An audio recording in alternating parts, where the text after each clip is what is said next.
Nous allons démarrer. C'est mon plaisir aujourd'hui d'accueillir, et un honneur d'accueillir le professeur Anne Lhuillier, chercheuse franco-suédoise, ancienne élève de l'École normale supérieure de Fontenay-aux-Roses, agrégée de maths en 1980. Alors, si comme moi vous connaissez le nom mais que vous ne savez pas très bien, agrégée de maths en 1980, j'espère que c'est un bon renseignement. Oui, c'est vrai. C'est bien Oui, ça. oui. Agrégée de maths. Alors, si comme moi vous connaissez le nom mais sans savoir qui est derrière, je vais essayer de décrire en quelques mots son parcours. Alors, elle se lance dans la physique des lasers ultra rapides au service des photons atomes-molécules du CEA de Saclay, dans l'équipe de Gérard Mainfray et Claude Manus. Elle soutient sa thèse en 86, obtient un poste au CEA, elle fait plusieurs séjours à Göteborg en 86, à l'Université de Californie du Sud en 88, au Lawrence Livermore National Laboratory en 93, puis elle s'installe en Suède en 94, obtient un poste de professeur de physique atomique en 97 à l'Université de Lund. Et depuis, elle est là-bas. Alors, elle est pionnière dans la physique des processus HHG, donc High Harmonic Generation, dans les gaz par excitation avec des lasers intenses, et leur application à l'étude des atomes notamment. Ses travaux lui ont valu de nombreuses récompenses. Je vais en citer quelques-unes. Aimé Cotton de la Société française de physique en 90, le prix Julius Springer en 2003, le prix L'Oréal UNESCO pour les femmes et la science en 2011. En 2013, elle obtient le Carl Zeiss Research Award et la Blaise Pascal Medal de l'Académie des sciences européennes. Voilà, j'en passe un certain nombre. Alors aujourd'hui, elle est là pour nous parler de l'optique non-linéaire extrême et transition vers la physique atomique ultra rapide. Je vous demande d'accueillir Madame Anne Lhuillier. Merci beaucoup. Merci.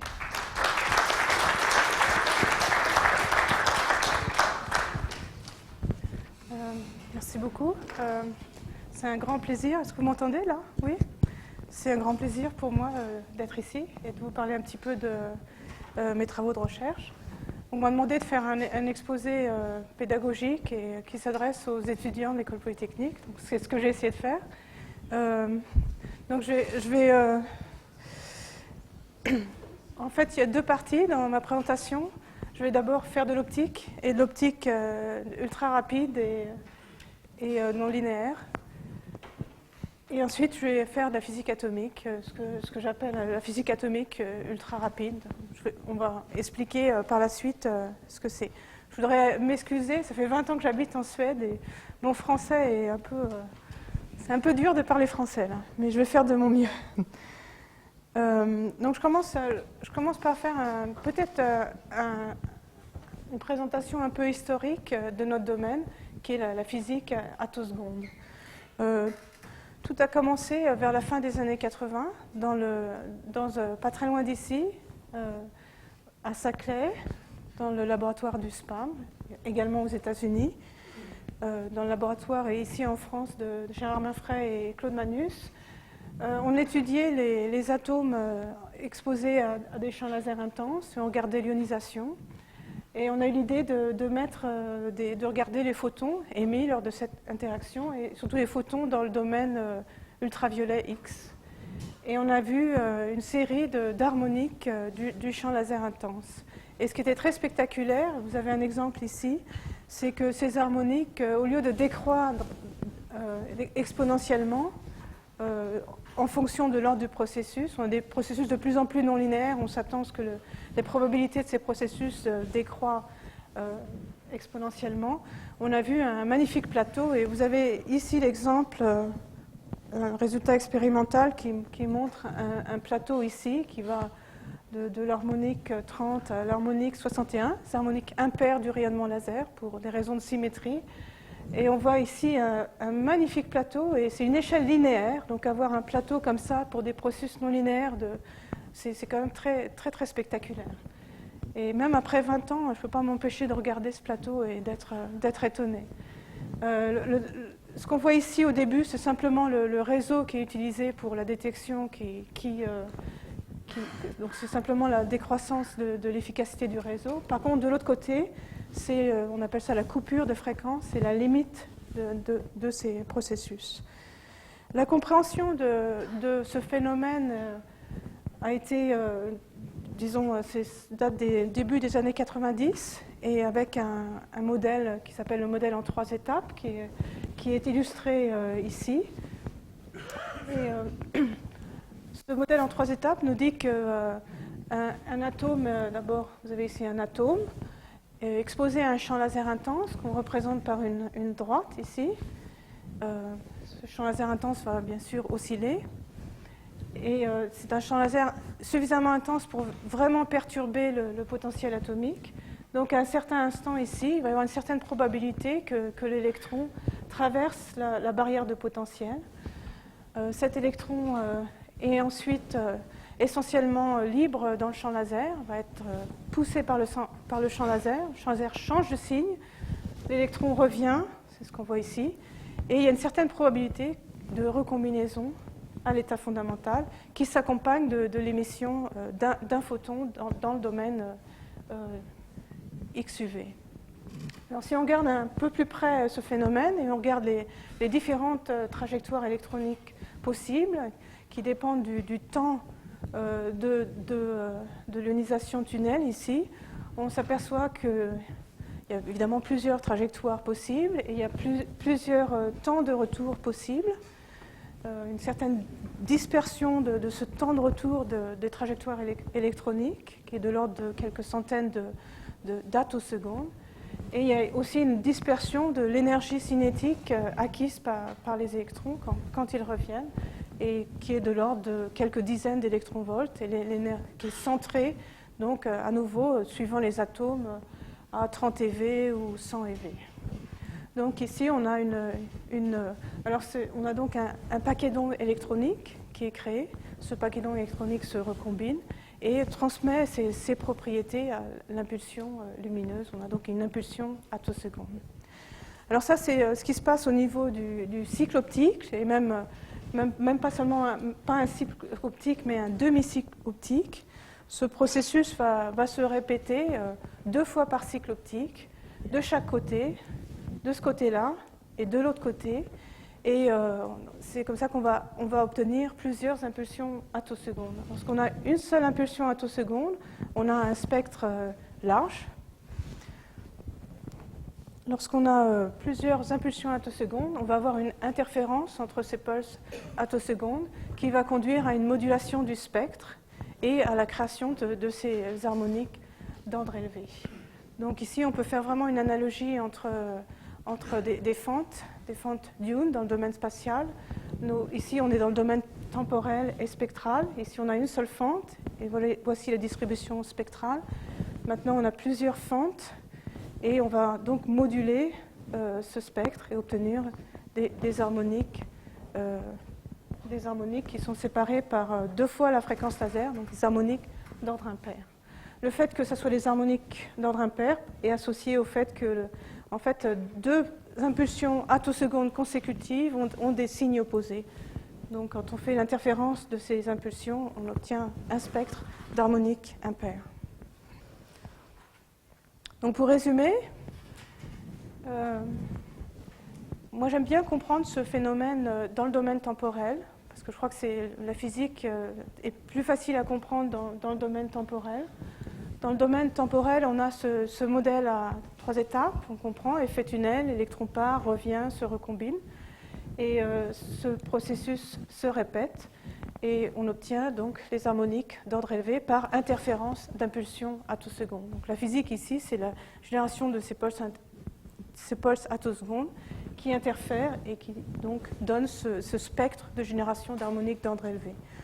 Initialement, on a commencé à parler d'impulsions attosecondes après avoir vu la génération d'harmoniques d'ordre élevé. Donc on a plutôt eu tendance à raisonner dans le domaine spectral. C'est vraiment maintenant une analogie avec les lasers à mode bloqué.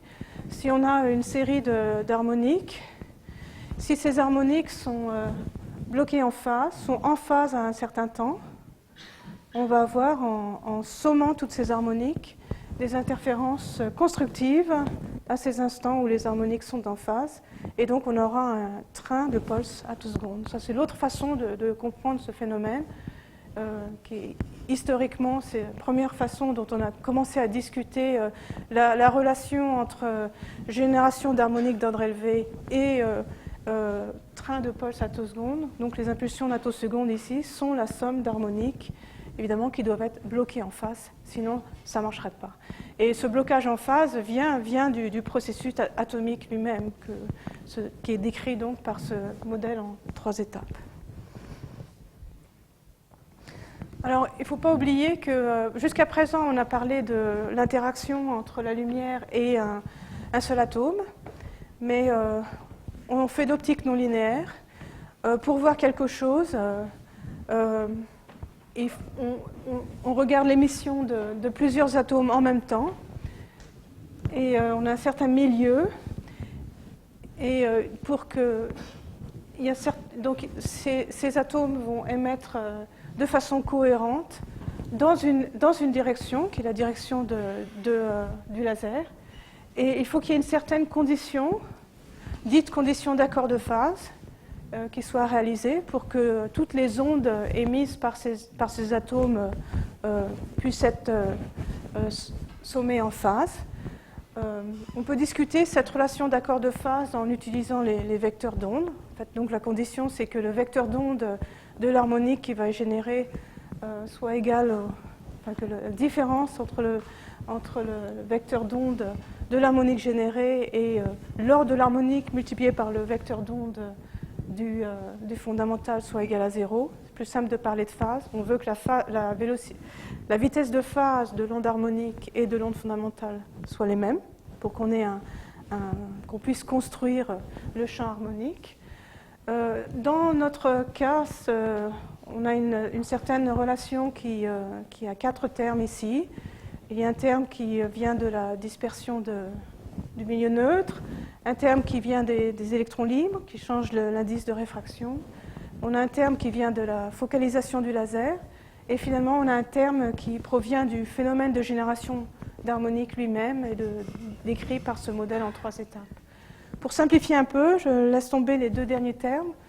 La façon de comprendre un petit peu la relation d'accord de phase dans la génération d'harmonique, c'est simplement en considérant ces 2 termes ici, la dispersion dans le milieu neutre et la dispersion due aux électrons libres. On a les harmoniques se propagent dans le milieu, sont en général au-dessus du seuil d'ionisation. L'indice de réfraction est en dessous de 1. Les harmoniques se propagent plus vite que la vitesse de la lumière dans le vide. Et on veut que le fondamental se propage à la même vitesse.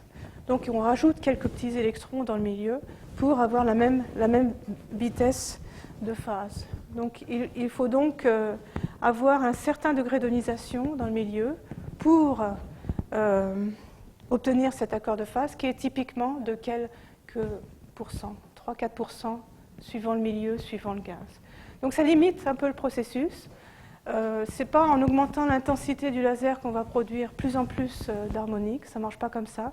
Il y a une certaine intensité laser un petit peu magique, à partir duquel on génère ces harmoniques, et pour laquelle on a une relation d'accord de phase. Je continue un petit peu mon parcours historique ici. Je passe à la mise en évidence des impulsions attosecondes. Début des années 2000, et la première démonstration a été faite au LOA, pas loin d'ici, en 2001, par un groupe avec Pierre Agostini, que vous voyez ici. Et ils ont mis en évidence que ces harmoniques d'ordre élevé correspondaient dans le domaine temporel à l'émission de pulses attosecondes de 250 attosecondes. Pratiquement en même temps, le groupe de Ferencross à Vienne démontrait l'émission d'impulsions attosecondes uniques en utilisant des lasers très courts. Et vous avez ici quelques résultats de notre groupe à Lund, groupe de Milan, et ensuite du groupe de Garching. J'ai mis un petit drapeau européen ici. C'est une recherche qui a été vraiment poussée par les labos européens, qui a été aidée par les réseaux de la Commission européenne, qui ont un peu financé et surtout aidé les labos européens à collaborer entre eux quasiment depuis le début, et ça continue. Donc, je crois que ça a été un des instruments très importants pour aider la recherche européenne. Alors je vais aller un petit peu dans le détail maintenant. Comment est-ce qu'on caractérise une impulsion attoseconde? Comme vous allez voir, c'est comment est-ce qu'on fait une expérience attoseconde. Et je vais vous parler de la technique qui s'appelle RABIT pour Reconstruction of Attosecond Bursts by Interference of Two Photon Transition. C'est une expression qui vient du groupe de Pierre Agostini. L'idée de cette technique est de faire en fait une cross-corrélation entre l'impulsion attoseconde qu'on veut caractériser et le champ infrarouge qui a généré les pulses attosecondes. On fait cette cross-corrélation dans un milieu atomique, dans un milieu gazeux, où on fait l'ionisation et on regarde les électrons qui sont émis. Donc on caractérise le paquet d'ondes électroniques qui est émis. Et on espère, on suppose, que ce paquet d'ondes électroniques va être une réplique de l'impulsion attoseconde et va nous permettre de caractériser ces pulses attosecondes. Comment ça marche? Il nous faut, c'est une manip d'interférométrie. Donc d'abord, il nous faut un interféromètre optique. Voici un schéma de l'interféromètre qu'on a utilisé à Lund, mais on trouve des semblables un petit peu dans la plupart des laboratoires. C'est un interféromètre de Max Zehnder. Vous voyez le rectangle ici. On sépare le laser en deux ici. Dans une des branches, on va générer des harmoniques dans une cellule de gaz. On va les filtrer, on va enlever le fondamental qui est collinéaire. Et dans l'autre bras, on va avoir une sonde, donc une fraction du rayonnement infrarouge, qui va être retardée avec un retard ajustable au niveau attoseconde. Ça demande une précision interférométrique très importante et on travaille beaucoup sur la stabilité de ces interféromètres. Et ensuite, on recombine les deux pulses ici en utilisant un miroir. Et les deux faisceaux, donc c'est les impulsions attosecondes qui sont émises dans ce cas-là comme un train et l'impulsion infrarouge qui va sonder ces impulsions attosecondes avec un délai ajustable. Donc sont maintenant collinéaires et vont être focalisés dans un spectromètre d'électrons où ici on met un petit peu de gaz et on va détecter les électrons émis. Donc notre manip est une manip d'interférométrie. Et ici on a un interféromètre quantique. Je fais une petite parenthèse d'abord. Qu'est-ce qu'on va mesurer? On veut caractériser un champ électrique complètement en amplitude et en phase. Je crois que c'est plus simple. Les gens qui font l'optique ultra-phase sont vraiment habitués à caractériser non pas dans le domaine temporel mais dans le domaine spectral. Mais si on veut l'information complète, il faut avoir à la fois le spectre et la phase spectrale. Donc c'est ça qu'on va caractériser. On s'en fiche d'une phase absolue, donc en fait ça suffit de mesurer la variation de la phase spectrale. Donc c'est ce qu'on va faire, on va mesurer le spectre, et ça on sait déjà faire, c'est notre spectre d'harmonique. Et ce qu'on va mesurer ici, c'est la variation de la phase spectrale. Comment on fait ça? On utilise donc un interféromètre quantique, on utilise l'ionisation à deux photons. Ici, c'est un schéma qui montre le principe de cette technique qui a été pour la première fois discuté dans un article de Valérie Vignard, qui est ici. Donc voici l'idée de cet interféromètre quantique. On fait l'ionisation d'un gaz avec notre train de pulses attosecondes qui correspond donc à ces harmoniques d'ordre élevé. Donc on a un peigne d'harmoniques qui va ioniser un gaz.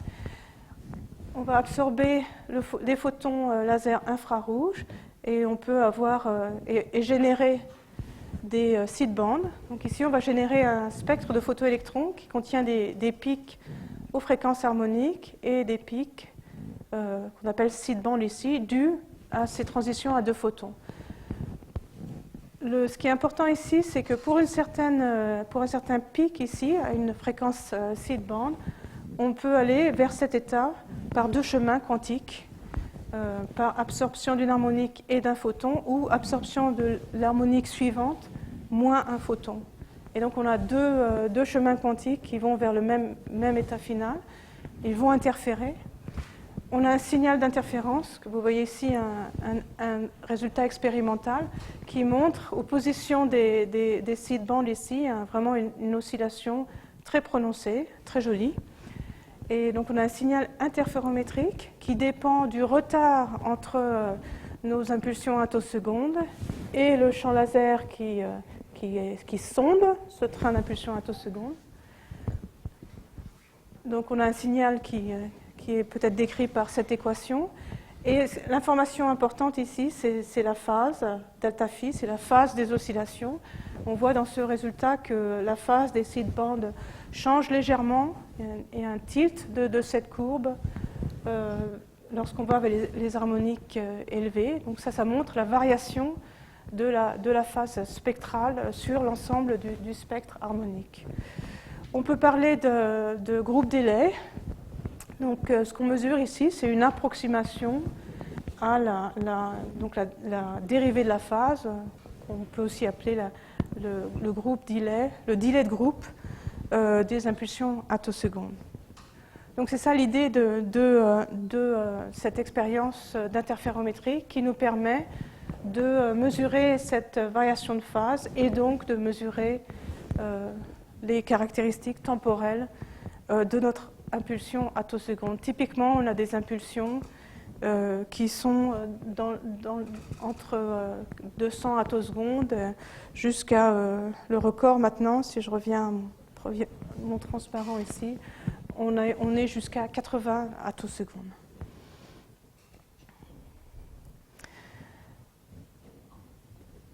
Où est-ce qu'on fait de la physique attoseconde? En France. On en fait, alors ici j'ai mis quelques noms, j'ai certainement oublié des noms, mais on en fait ici sur le campus de l'école polytechnique au LOA, à Saclay, qui était mon laboratoire d'origine, un gros support théorique de l'équipe de Alfred Mackay à l'université Pierre et Marie Curie. Et je dois dire qu'il supporte non seulement tous les Français ici, mais également les franco-suédois comme moi. Et puis il y a également une grosse équipe à l'université de Bordeaux, au CELIA. Je ne vais pas vous montrer les labos attosecondes en France. Je vais vous emmener en Suède. Bon, je fais une petite... Ah, ça ne marche pas. Je vais vous emmener en Suède, ici à Lund, qui se trouve ici, juste en face de Copenhague. Et je vais vous montrer un petit peu à quoi ressemble un labo attoseconde et aussi les performances qu'on a et qu'est-ce qu'on développe en ce moment pour les sources attosecondes. Donc je vous emmène Ah voilà la flèche. Voilà.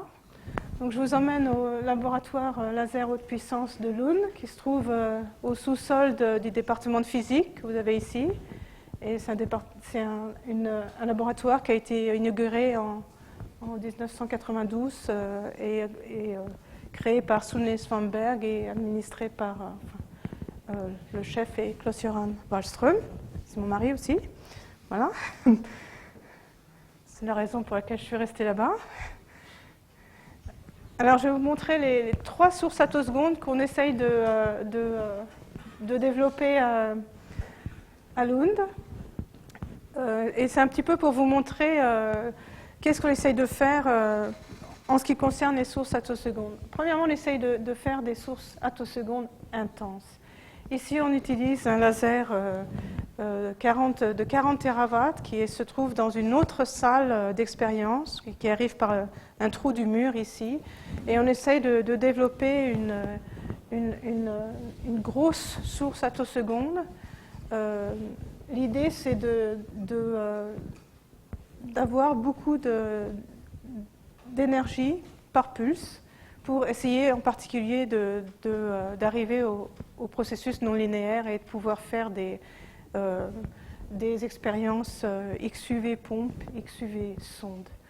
Donc on a ça représente environ 15 mètres ici. Le laser arrive là, on utilise une focalisation très longue avec 9 mètres de focale. Ici, les harmoniques sont générées et puis on va les détecter un petit peu plus loin par ici. On est au niveau de 1 microjoule par pulse et par harmonique et on commence à pouvoir faire des processus non linéaires avec ces harmoniques intenses. Donc ici, on a des impulsions attosecondes très intenses, mais seulement 10 fois par seconde. Ici, on a une source attoseconde flexible où on essaye de faire plein de choses. C'est basé sur un laser titane-saphir accordable, ce qui est très utile pour des expériences de spectroscopie atomique dont je vais vous parler par la suite. On est au niveau de quelques millijoules, 20 femtosecondes, et on sait faire en utilisant des processus de compression dans une fibre des pulses de 3,2 femtosecondes. La cadence ici est 1 kHz, donc 1000 coups par seconde, et stable en phase. Donc les applications de ce type de laser, vous voyez ici, c'est maintenant l'expérience est dans une salle où on a un laser ici et les expériences attosecondes qui sont derrière. La plupart des applications que je vais montrer par la suite utilisent ce système laser qui est très stable, très fiable et flexible. On est en train de développer des sources attosecondes à très haut taux de répétition. Ça, c'est vraiment quelque chose qui nous est demandé par la physique des solides et la physique des surfaces, où on veut avoir beaucoup de pulses par seconde, mais faibles, pour éviter les problèmes de charge d'espace. Ici, on change la technologie laser, on passe aux amplificateurs paramétriques optiques. On est au niveau de 200 kHz, donc vraiment, je voudrais insister là-dessus, c'est des sources qui sont quand même très variables. On n'a pas du tout les mêmes paramètres entre 10 Hz, 50 millijoules et ici 200 kHz, 20 microjoules, mais ça marche quand même. On peut faire des pulses attosecondes dans les deux cas. Donc le laser se trouve maintenant, tout est contenu sur une table optique avec le laser qui est ici. Donc les pompes ici sont des lasers fibrés et la génération d'harmoniques qui se fait dans ces chambres à vide qui se trouvent ici sur la même table optique.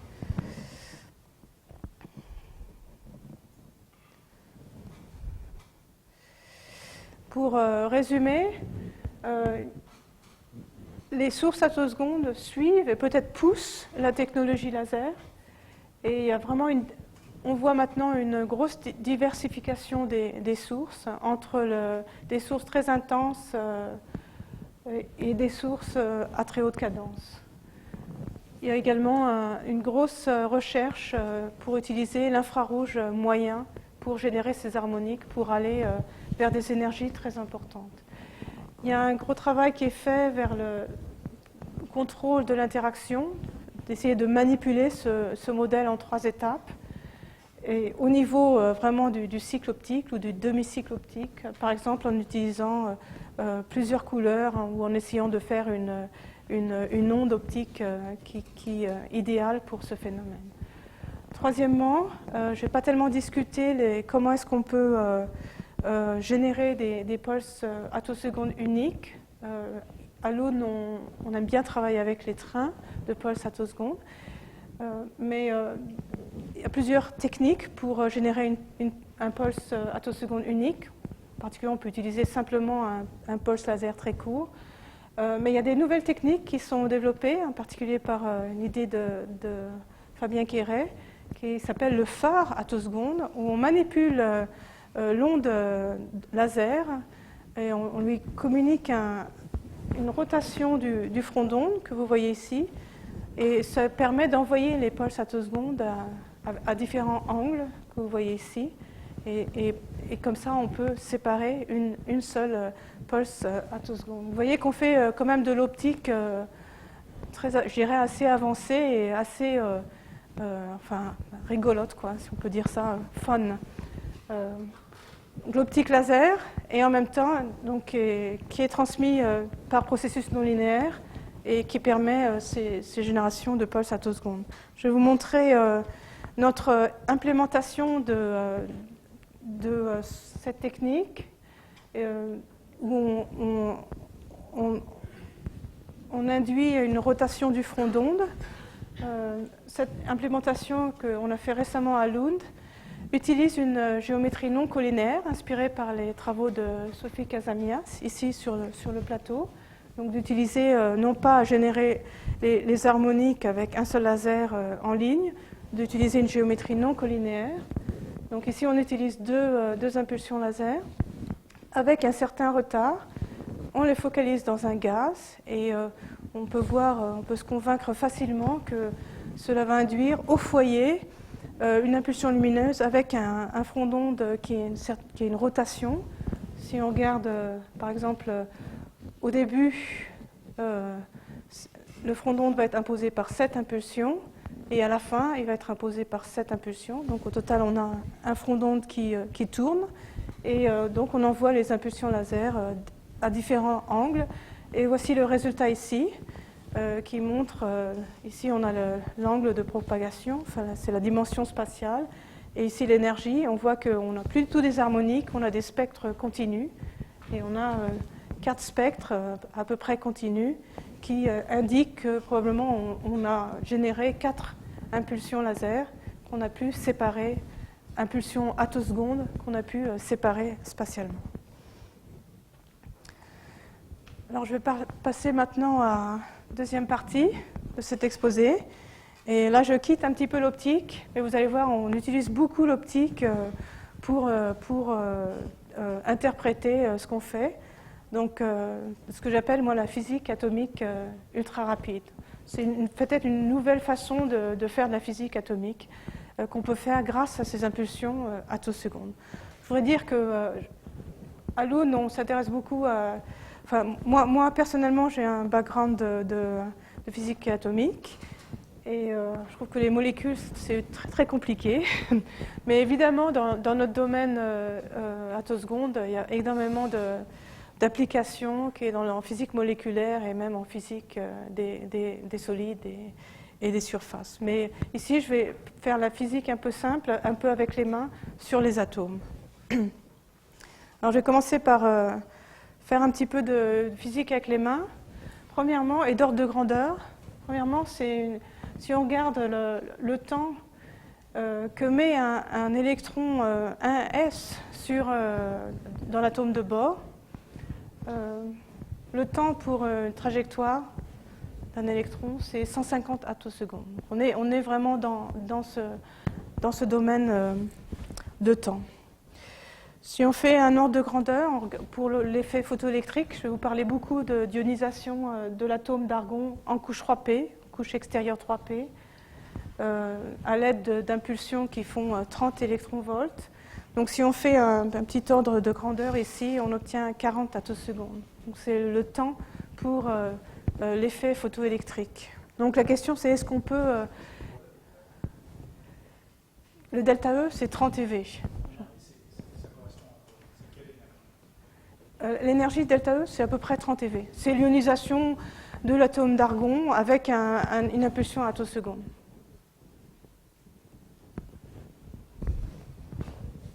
Donc XUV. Alors, donc une des questions qu'on se pose, c'est est-ce qu'on peut atteindre ce temps, est-ce qu'on peut mesurer des temps d'ionisation ? Et comment est-ce qu'on peut faire ce type de mesure ? Alors, je reviens à ce transparent que je vous ai montré auparavant, et je vais simplement changer le titre. On fait exactement le même type d'expérience, mais je l'appelle application. Et je vais poser une question ici. Est-ce que vraiment ce qu'on mesure ici, c'est une réplique de l'impulsion attoseconde ? Évidemment, la réponse est non.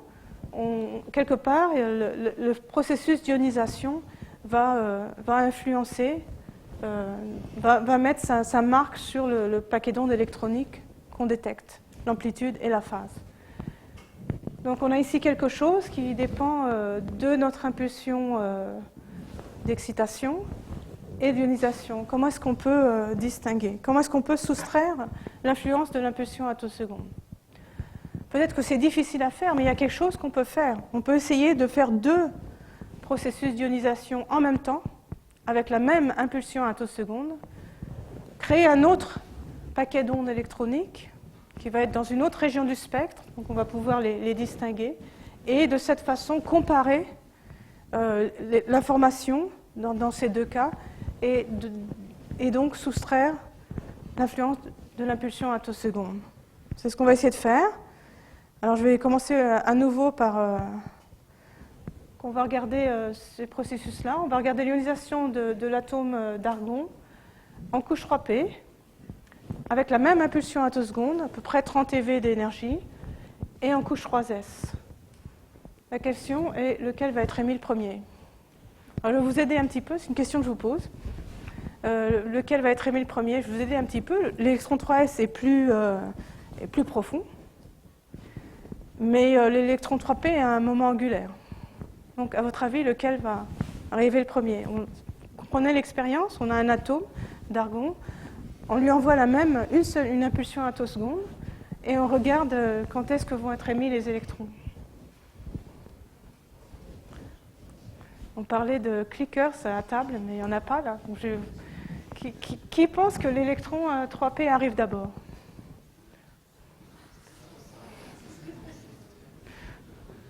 Qui pense que l'électron 3s arrive le premier?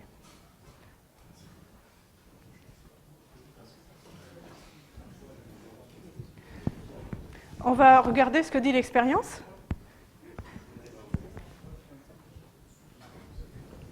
Je ne vais pas vous donner la réponse tout de suite. En fait, ils arrivent presque en même temps.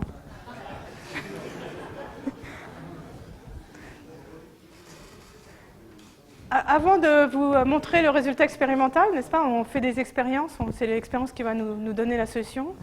Je vais vous faire une petite analogie classique de ce qu'on mesure, aussi pour comprendre la physique de ce qu'on fait. Donc ça, j'espère que ça va marcher, un petit film que Mathieu Gisselbrecht, qui travaille avec nous, a fait.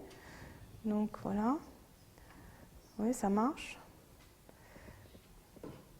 Donc voilà, ce qu'on fait, c'est qu'on lance 2 billes en même temps.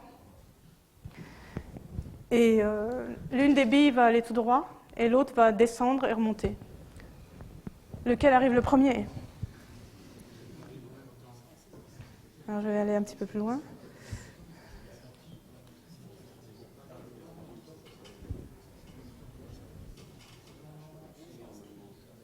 Je vais m'arrêter là. Lequel arrive le premier?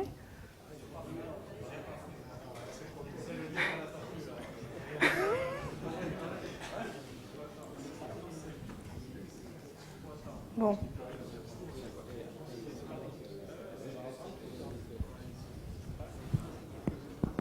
Non, c'est pas du tout pareil. Hein. Pas du tout. Celle-là arrive le premier, c'est celle qui va en bas. Oui, on ne triche pas du tout. C'est un problème assez connu en mécanique. Il y a une solution, il y a une trajectoire qui est plus courte, ça s'appelle Bragg quelque chose, je ne me rappelle plus. Voilà.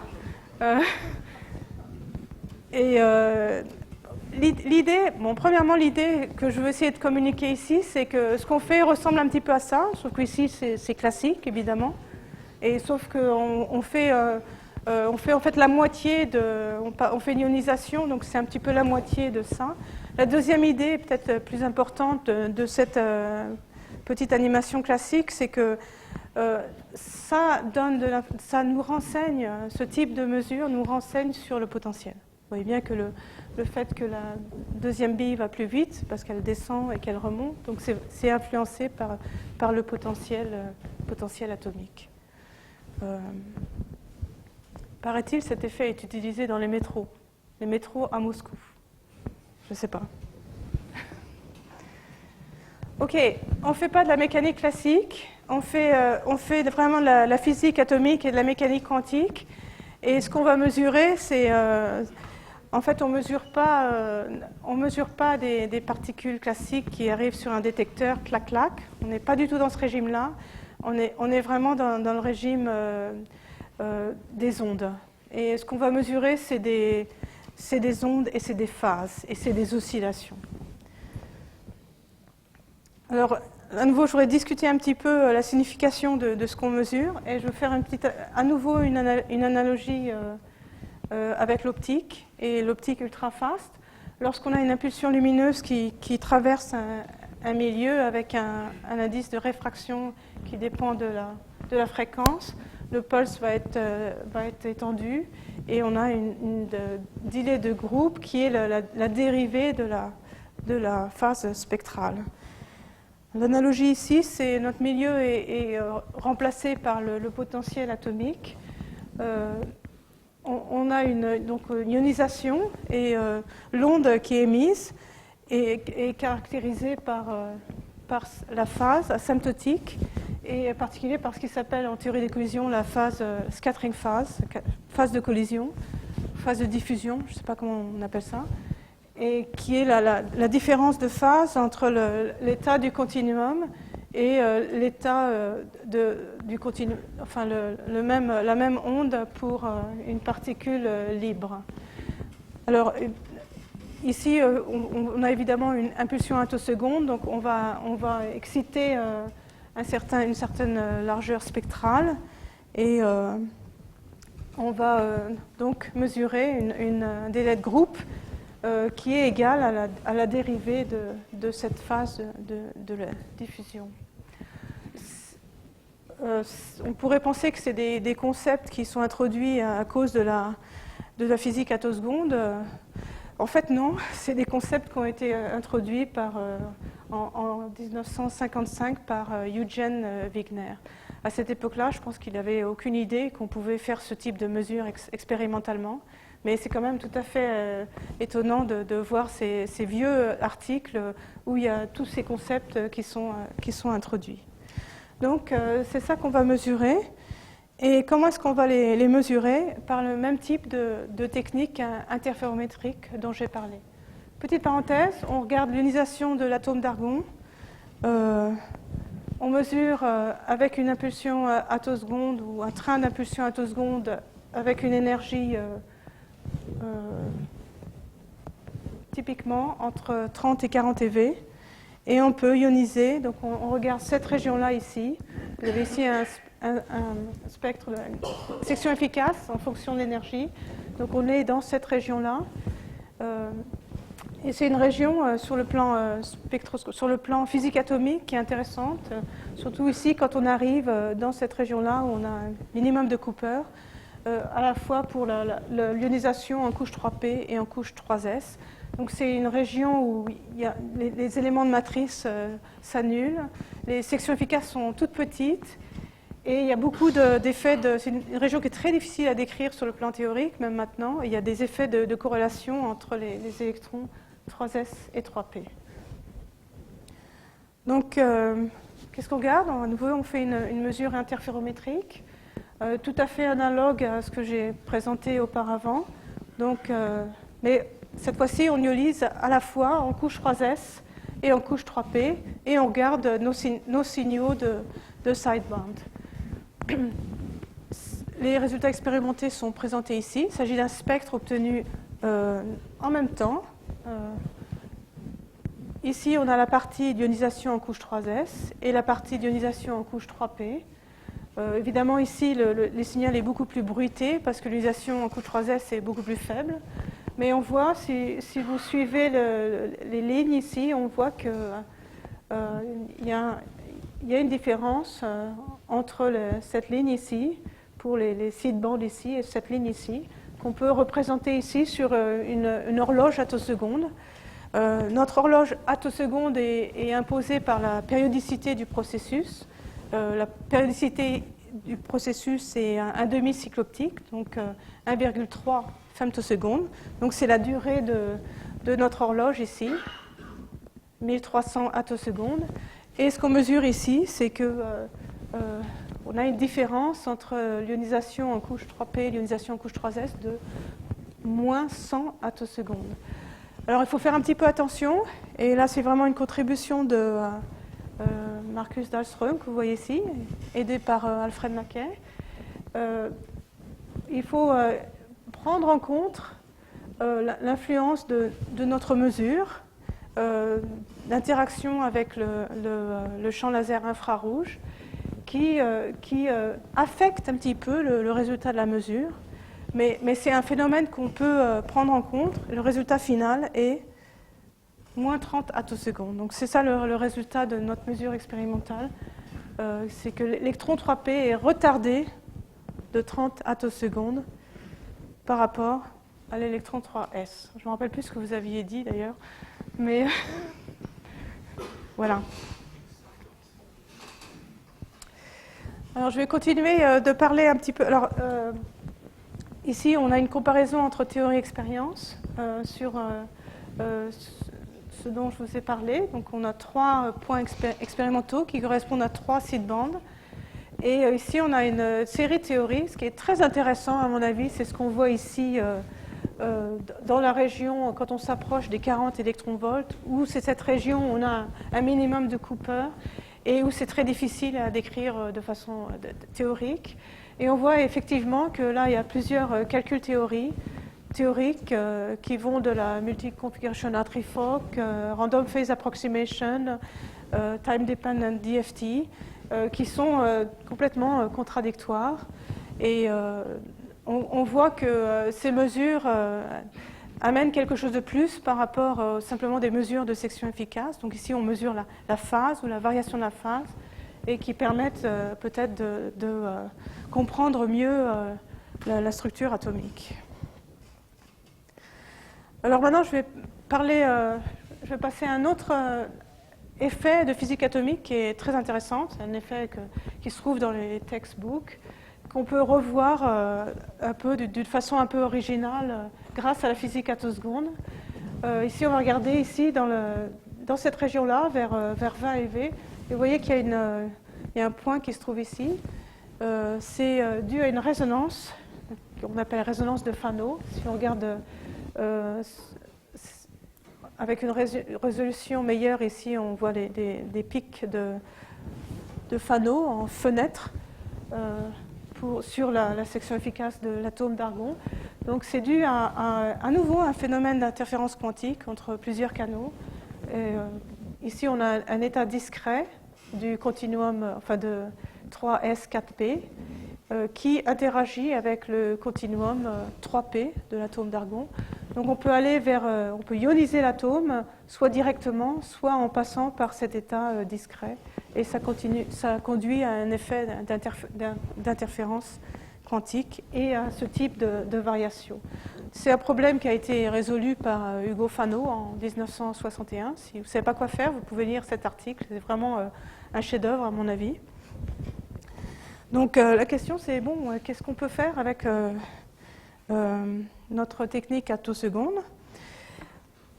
On peut faire interférométrie, on utilise nos seedbands et on accorde ici notre fréquence laser pour que l'harmonique 17 coïncide avec cet état excité ici, 3S4P. Donc on est ici résonnant avec l'état 3S3P. Au regard de ce qui est important ici, c'est nos seedbands ici, seedband 18 et seedband 16. Et lorsqu'on regarde ces seedbands ici, on voit très clairement qu'au voisinage de cet état lié, on a la seedband 16 à partir de ce côté-là et la seedband 18 de l'autre côté. Pourquoi est-ce qu'elles partent dans des régions opposées, dans des directions opposées? C'est parce que dans un cas, l'état lié va affecter le chemin quantique du haut, et dans l'autre cas, l'état lié ici va affecter le chemin quantique du bas. Donc ça aboutit à des effets de phase opposés. Alors qu'est-ce qu'on voit lorsqu'on fait varier la fréquence du laser? On voit une variation de phase qui est représentée ici pour la seedband 16 et la seedband 18. Donc on voit une variation qui n'est pas pi, qui est un petit peu différente, un peu plus faible. On voit quasiment la variation opposée pour l'autre sideband. Ce n'est pas tout à fait vrai. Il y a un effet de décalage ici qu'on peut attribuer à, et si je parle un petit peu aux spécialistes, à des effets de blue shift des harmoniques qui passent dans le milieu par rapport à la sonde qui ne passe pas dans le milieu et qui n'est pas déplacée vers le bleu. Comment est-ce qu'on peut interpréter ces effets-là et qu'est-ce que ce type de mesure nous apporte par rapport à ce qu'on savait faire auparavant, qui est juste une mesure d'intensité? D'abord, je crois que c'est vraiment intéressant de pas seulement mesurer une intensité, mais aussi la phase. On a une information beaucoup plus complète. Deuxièmement, lorsqu'on regarde, bon, ici c'est une paramétrisation que Fano lui-même a introduit. Lorsqu'on a uniquement l'amplitude ici, et si on a plusieurs canaux d'ionisation, on va avoir un profil de Fano et puis un certain background dû à ces différents canaux.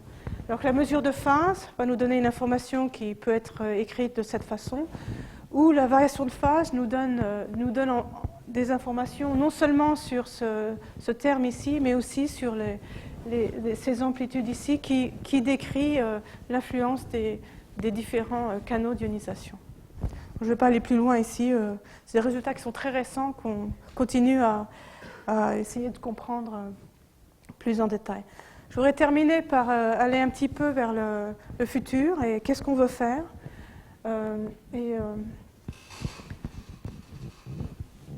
Le futur, c'est de faire des choses de plus en plus difficiles, peut-être, de plus en plus nouvelles, d'aller vers un peu la physique quantique. Ici, je présente une expérience où on a mesuré une émission de 2 électrons à la fois, donc l'ionisation double de l'atome de xénon. Et c'est une expérience où on fait une mesure en coïncidence des 2 électrons qui sont émis lors de cette ionisation. Même technique, on utilise un train de pulse attoseconde, notre peigne d'harmonique, et puis une sonde infrarouge qui nous permet de faire cette technique interférométrique. Donc ici, on mesure non pas un seul pic d'électrons, mais des coïncidences entre les 2 électrons qu'on peut représenter sur une carte de coïncidence où on met ici l'énergie de, par exemple, l'électron lent et l'énergie totale ici. Donc ici, on a une certaine carte de coïncidence qui indique la probabilité de détecter une paire d'électrons avec une certaine énergie de l'électron lent et l'énergie totale. Et ensuite, on répète cette mesure à différents délais, exactement de la même façon, c'est la même idée. Qu'est-ce qu'on voit? Sans aller plus loin non plus dans l'interprétation, mais ce qui est important ici, c'est qu'on est capable de faire non seulement une mesure d'intensité, que vous voyez ici, mais aussi une mesure de phase, qui est représentée au moins dans certaines régions de ces cartes de coïncidence. Ici, on est capable de mesurer la phase du paquet d'ondes à 2 électrons, indiqué par ces couleurs ici. Donc, on arrive à vraiment la dynamique quantique de l'émission de ces 2 électrons. Là, je fais un petit clin d'œil à Alain Spey ici. Lorsqu'on fait un processus de double ionisation, comme ça, on crée des électrons qui sont intriqués, qui sont aussi intriqués avec les états de Lyon. Donc un peu l'espoir qu'on a, c'est d'avoir suffisamment d'informations pour comprendre. Donc on mesure une phase d'un paquet d'ondes de 2 électrons, 2 particules intriquées. Donc un petit peu l'espoir qu'on a, c'est de pouvoir d'avoir accès à, disons, à la dynamique de l'intrication. Je mets des quotes ici, parce que je ne sais pas très bien de quoi je parle, mais c'est un petit peu vers quoi on veut aller. Et pour ça, je pense qu'il faudra combiner à la fois les techniques de coïncidence dont j'ai parlé, mais aussi d'avoir une résolution angulaire, de pouvoir voir où sont les 2 électrons émis. Donc pour conclure,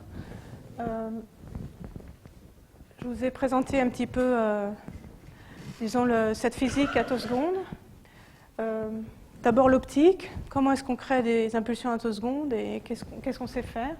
Il y a vraiment une tendance vers des sources attosecondes. Il y a toujours un développement des sources très important. J'ai parlé uniquement des impulsions attosecondes générées dans des gaz, mais évidemment, On peut utiliser d'autres techniques, en particulier sur des surfaces. Ça, en particulier, c'est beaucoup développé au LOA. Donc on va vers des sources de plus en plus flexibles, versatiles et stables.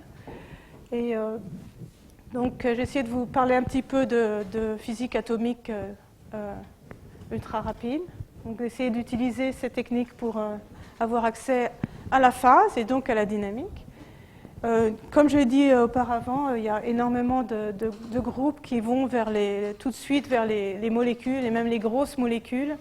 L'idée ici, c'est de pouvoir suivre en temps réel les charges. Donc on crée un trou quelque part dans une grosse molécule et on suit l'évolution de ce trou. Avec l'idée derrière de pouvoir éventuellement contrôler, comprendre mieux, en tout cas le début d'une réaction chimique et pouvoir contrôler mieux les réactions chimiques. On parle de chimie attoseconde. Donc je voudrais remercier mon groupe de recherche que vous voyez ici dans un cadre de la région sud de la Suède, à Skani. C'est un groupe un peu étendu avec nos collaborateurs en physique des surfaces et en physique atomique et moléculaire. Et je voudrais aussi remercier nos théoriciens collaborateurs qui sont très importants pour essayer de comprendre notre physique. Merci.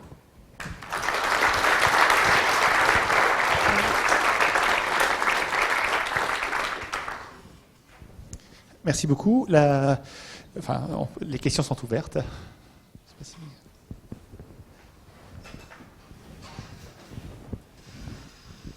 Question de Béotien.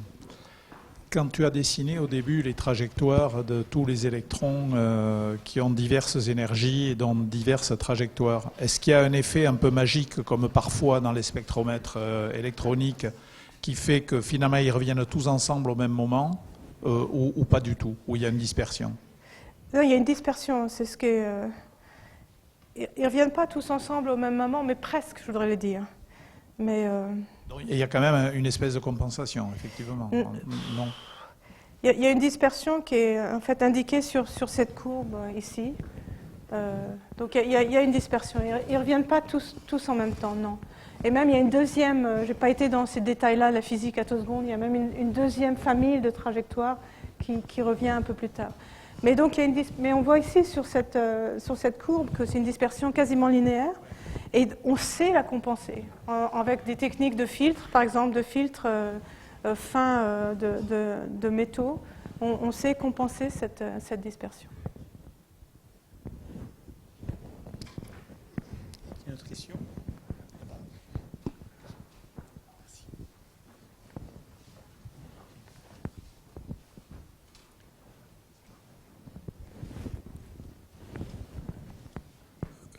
Oui, à un moment, vous avez essayé de nous faire deviner le résultat pour l'ionisation 3s et 3p. Vous nous avez donné un indice qui était le moment angulaire non nul de l'électron 3p. Pourquoi ça aurait dû nous aider ? Intuitivement, mais peut-être que je me trompe, intuitivement, je me dis la chose suivante. L'électron 3s est plus profond, l'électron 3p est tout près de la surface. Donc si on les excite avec la même impulsion, l'électron 3p va partir d'abord, plus vite. Okay, mais l'électron 3p, il y a un moment angulaire, donc ça va être plus dur. Donc il y a deux effets qui vont dans deux directions opposées. Et en fait, cet électron 3p est en fait retardé par rapport à l'électron 3s. C'était pas un indice, c'est une aide pour essayer que vous réfléchissiez sur les processus possibles. Maintenant, c'est tout à fait possible que ce genre de raisonnement soit tout à fait naïf et complètement faux. Mais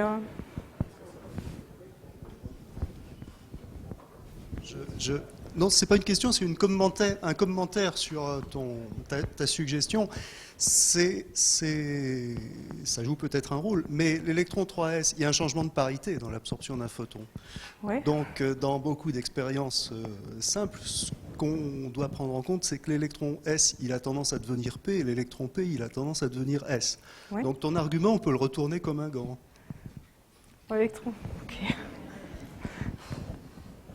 L'électron 3P va devenir D.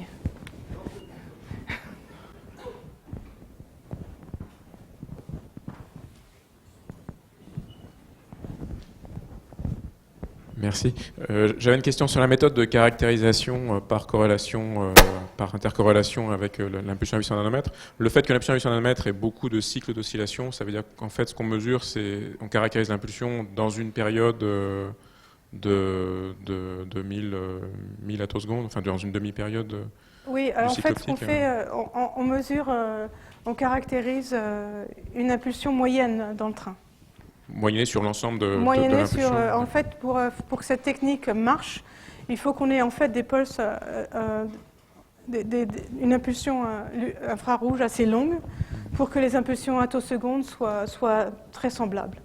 Et donc, il y a d'autres techniques qui ont été développées pour caractériser des impulsions attosecondes uniques, des techniques de streaking, qui sont aussi des techniques de cross-corrélation, mais avec simplement un seul pulse, et qui demandent des impulsions lumineuses infrarouges plus fortes, où on fait vraiment du champ fort.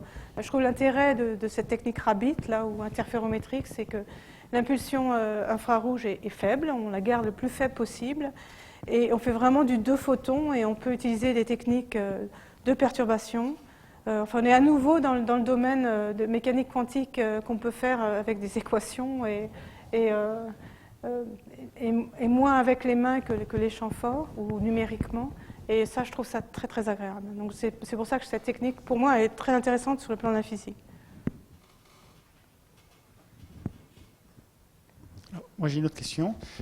C'était sur juste le plan transparent d'après, je crois, quand vous parlez de l'accord de phase. Donc, si j'ai bien compris, l'impulsion laser permet de générer des HHC, des hautes harmoniques, et l'accord de phase, il est obtenu par... C'est même un pulse laser qui permet d'avoir l'accord de phase, ou c'est un contrôle autre? Est-ce que vous avez un autre contrôle? Vous avez dit que l'accord de phase était obtenu par ionisation. Alors, est-ce que c'est le même effet d'ionisation qui permet d'avoir l'accord de phase, ou est-ce que vous le contrôlez par ailleurs? Je ne sais pas. Avec. Non, on peut faire en général, c'est un petit peu magique.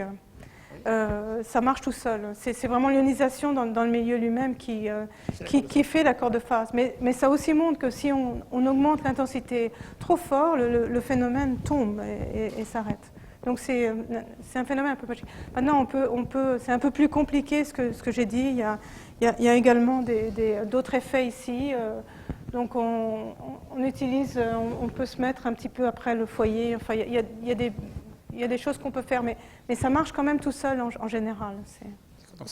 C'est tout seul, et il n'y a pas de système à 2 contrôles, l'un qui permet de générer et l'autre l'accord de phase. Il y a des contrôles séparés, on va dire, des deux. Non, disons ça a été fait. Il y a beaucoup d'expériences, par exemple quasi-phase matching, d'essayer de changer la pression dans la cellule ou de façon périodique, mais ça marche pas très très bien. Je crois que pour optimiser l'accord de phase, on commence à comprendre. On peut utiliser des cellules plus ou moins longues, à nouveau suivant les conditions d'interaction. Une question là-bas.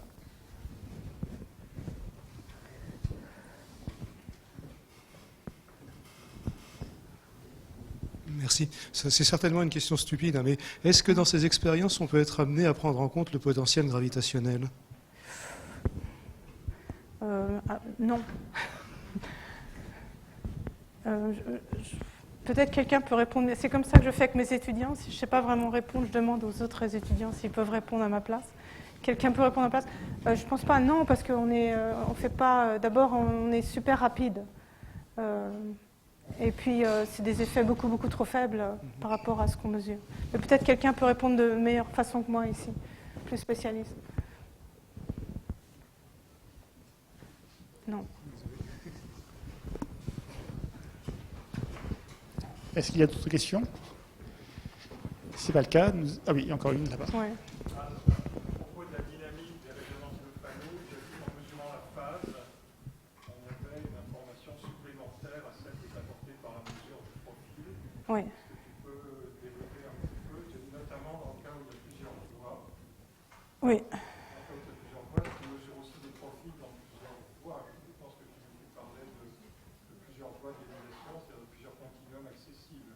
Voilà. Tu mesures simultanément des profils qui peuvent être différents. Si chacun détermine un paramètre Q, là, sans rentrer dans les... Est-ce que tu peux commenter un peu sur l'information supplémentaire que t'apporte la mesure de la phase? Alors, ici, on est dans le cas où on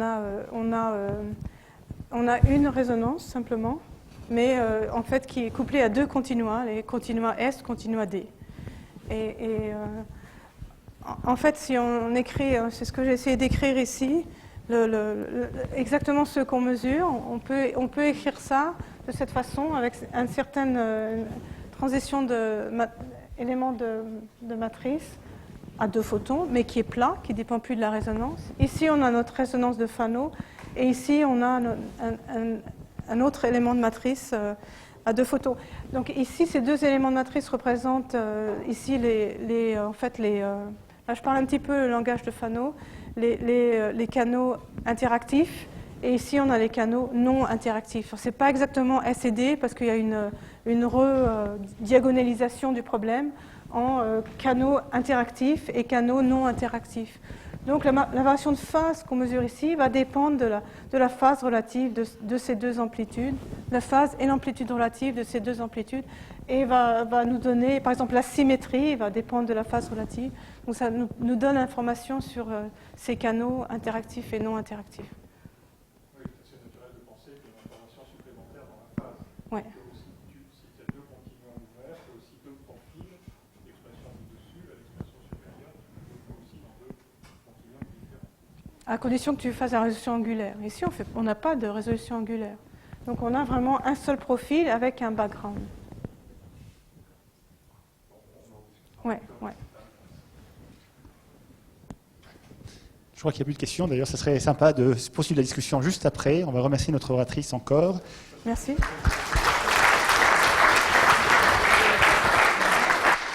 Et nous avons un cocktail qui nous attend de l'autre côté où on pourra continuer la discussion.